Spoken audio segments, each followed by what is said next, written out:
श्रीगोंदा तालुक्यामधील वडगाव दरेकर येथील भीमा नदीपात्र पाण्याअभावी कोरडेठाक पडलेले असताना नदीपात्रामध्ये वाळू उपसा करायला बोटी चालतीलच कशा? प्रत्यक्षात वडगाव दरेकर येथील बागायती पिके पाण्यापासून वंचित असून येथे पाटबंधारे विभागाच्या ढिसाळ कारभारामुळे पाणीटंचाईचा प्रश्न गंभीर झाल्यामुळे शेतकरी हवालदिल झाला आहे। गारकावठ्याचा बंधारा हा जिलेटिनचा स्फोट करून उडवून देण्याची धमकी वडगाव दरेकर येथील वाळू तस्करांनी कवठा येथील शेतकऱ्यांना दिल्याचा खोटा गुन्हा श्रीगोंदा पोलीस ठाण्यामध्ये दाखल करण्यात आला आहे। गार येथील शालेय विद्यार्थ्यांना शाळेमध्ये जाण्यासाठी वापरत असलेली बोटही कवठागारच्या वाळू तस्करांनी जाळून टाकल्या असा आरोप वडगावच्या ग्रामस्थांनी केलाय। गेल्या वर्षी भीमा नदीचे पात्र ठणठणीत कोरडे पडले होते, त्यामुळे पाण्याअभावी शेतकऱ्यांची शेतामधील पिके अक्षरशः जळून गेली होती। त्यामुळे कवठा येथील बंधाऱ्यावर पाणी अडवले आहे का हे पाहण्यासाठी गेलेल्या वडगावच्या ग्रामस्थांना बंधाऱ्यावर मारहाण करण्यात आली।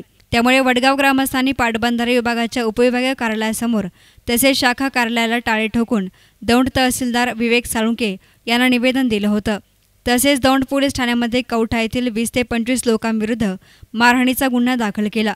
त्यामुळेच कवठाच्या ग्रामस्थांनी आमच्या लोकांनी बंधारा जिलेटिनना ओढून देणार असल्याची खोटी फिर्याद आमच्या विरुद्ध नोंदवली आहे। श्रीगोंदा तहसीलदार माळी साहेबांनी काल कवठा आणि गार येथील बोटी उद्ध्वस्त केल्याने खरे खोटे समोर आले आहे। त्यामुळे कवठा येथील वाळू तस्करावर गुन्हे दाखल करण्याचं आवाहन वडगाव दरेकरच्या ग्रामस्थांनी केलं आहे। या प्रसंगी कृषी उत्पन्न बाजार समितीचे माजी सभापती सुभाष नेवगे यांनी आपली प्रतिक्रिया व्यक्त केली। पाण्याची परिस्थिती साहेब आता दिसली इथं परिस्थिती भीषणच आहे, परंतु गेल्याही वर्षी सुद्धा ह्याच्यापेक्षा भयानक परिस्थिती होती। परंतु यावर्षी भामास्केटमधून पाणी सोडलं असं आम्हाला समजलं गावामध्ये, आणि 1 महिनाभर पाणी सोडलं तरी पाणी हे देऊळगाव राजाच्या बंधाऱ्यापर्यंत काय पोहोचलं नाही।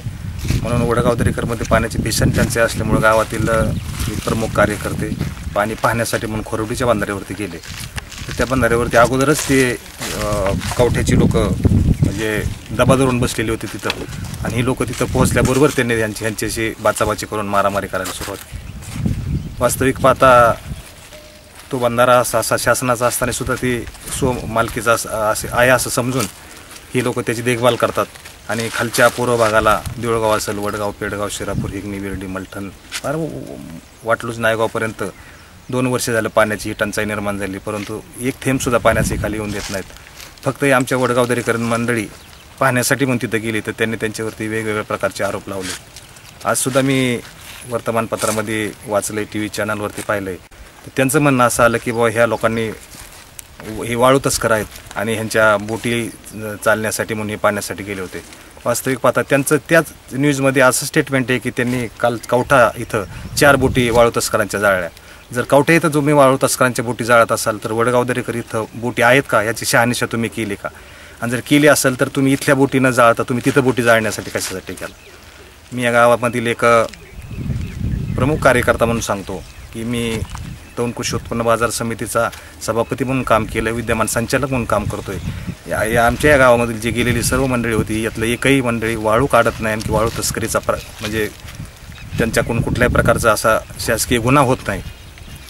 परंतु ह्या मंडळींनी जाणून बुजून याच्यामध्ये राजकारण आणून या मंडळींना, ही मंडळी गेली होती पाणी पाहण्यासाठी होती, पाणी जास्त जर असेल तर पाणी आपल्याला लोकांच्या शासनाच्या विचाराने आपण काढू एवढंच पाहण्यासाठी गेली होती, परंतु या तिथल्याच वाळू तस्करांनी आमच्या लोकांना मारामारी केली आणि त्यामध्ये आमच्या 2-3 लोक जखमी पण झालेले आहेत। दौंड पोलीस स्टेशनला आमच्या या मंडळींनी गुन्हा दाखल केलेला आहे, आणि हा गुन्हा दाखल केलेला त्यांना ज्यावेळेस समजलं त्यावेळेस त्यांनी श्रीगोंदा पोलीस स्टेशनवरती आमच्या या मंडळींच्यावरती वाळू तस्करी करतात म्हणून गुन्हा दाखल केलेला आहे। तर साहेब ही संपूर्ण चुकीची माहिती आहे, आणि ही चुकीची माहिती ह्याची जर शहानिशा करायची असेल तर श्रीगोंद्याचे तहसीलदार असतील त्यांनी स्वतः या ठिकाणी येऊन पाहावं।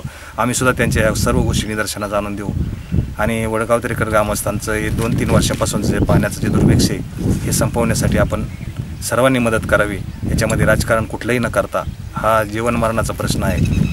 शेतकऱ्यांचे लाखो रुपयाचं सोसायटीचं बँकांचं कर्ज काढलेलं आहे, आणि हे जर ह्या अशा भीषण टंचाईमुळे जर या लोकांच्यावर कर्ज न फेडण्यासाठी जर त्यांना पाण्याची व्यवस्था जर नाही झाली तर निश्चितपणानं आज विदर्भामध्ये शेतकरी आत्महत्या करतो। निश्चितपणानं या दौंड तालुक्याच्या सदन भागामध्ये वडगाव दरेकर असेल, पेडगाव असेल, या पूर्व भागामध्ये शेतकऱ्यांना आत्महत्या करण्याशिवाय दुसरा पर्याय राहिलेला नाही। वस्तुस्थिती जर पाहिली तर कवठ्याच्या भागामध्ये किंवा श्रीगोंदा तालुक्यातल्या भागामधील ज्या बोटी कवठ्यामध्ये चालतात तिथं वाळू तस्करी चालते आणि या भागामध्ये कुठल्याही बोटी वगैरे असं नाही, पाणीच नाही, पात्र कोरडं ठाक पडलंय आणि पात्र कोरडं ठाक पडलं असताना इथं बोटी कशा काय चालतात हा सुद्धा मला या ठिकाणी एक सवाल उपस्थित करावा असं वाटतं. आणि आमच्या या मंडळींच्या गावातील आमच्या या कार्यकर्त्यांच्यावर त्यांनी गुन्हे दाखल केलेत ना याची शहानिशा करून हे उलट कवठ्याच्या मंडळीवरती गुन्हे दाखल करावात आणि आमच्या मंडळींच्या याच्यामधून निश्चितपणे सुटका करावी अशा प्रकारची एक आमच्या ग्रामस्थांच्या वतीने विनंती आहे. News reporter Sujit Gaikwad, S नानेमडिया, श्रीगोंदा.